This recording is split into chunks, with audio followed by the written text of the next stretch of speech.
Hello mga kaibigan, kumusta po kayo? Ako po ay maligaya ngayon sapagkat ako po ay nasisikatan ng sinag ng araw.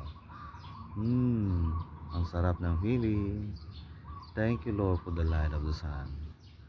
Mga kaibigan, concerning this, I'd like to share with you a Bible verse.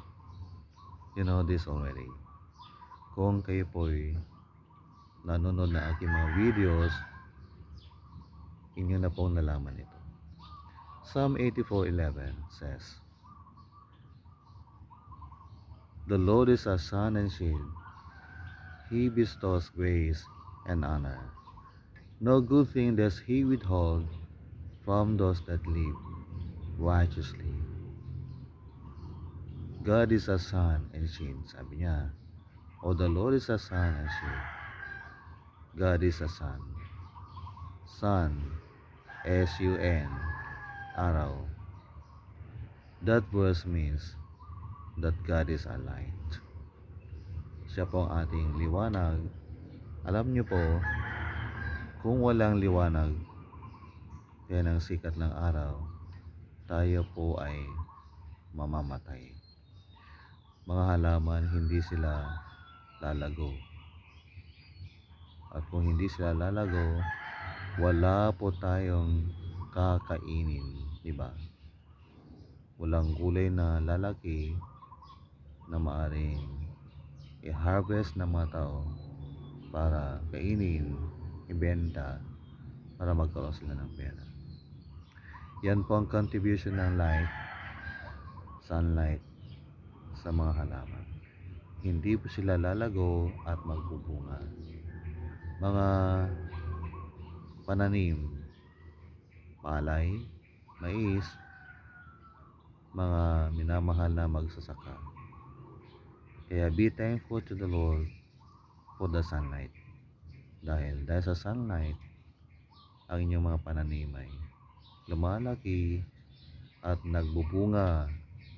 Ang mga punong kahoy, sila ay lumalaki at nagbubunga para meron po tayong ma-harvest ng mga prutas at meron tayong kakainin. Thank you Lord. Thank you. At meron tayong mga gagamiting mga kahoy para sa pagpapatayo ng bahay. Para sa paggawa ng mga furniture, upuan, kama, at iba pa. So napakahalaga mga kaibigan ng sikat ng araw. Dahil sa sikat ng araw, ang buhay po natin ay sustained. God is sustaining us every day, the plants, animals, through the light of the sun. I repeat mga kaibigan, tayo po ay mamamatay kapag wala pong liwanag. And that is physical light. Spiritually, we need the light of Jesus. Kung wala pang liwanag ng Panginoong Hesus sa ating buhay, tayo po ay mamamatay sa ating mga kasalanan. So let's thank the Lord Jesus Christ, our light. Praise the Lord. Tayo pong lahat ay magdasal. Panginoong Hesus, maraming salamat sa iyong liwanag. You are the light of the world. Thank you, Jesus. Dahil ikaw ang liwanag ng mundo, aming nakita ang aming mga sariling makasalanan. Salamat sa iyo, Panginoong Jesus. At kami po inyong patawarin sa aming mga kasalanan. At tulungan mo kaming lumakad sa liwanag. Araw-araw, sundin ang iyong kalooban. Ama, maraming salamat sa pisikal na liwanag ng araw. Dahil dito, kami po'y nabubuhay. Ang mga halaman, hayop, lahat ng mga pananim, mga puno'y nabubuhay dahil sa sikat ng araw. At maligaya ang mga bata dahil sa sikat na araw.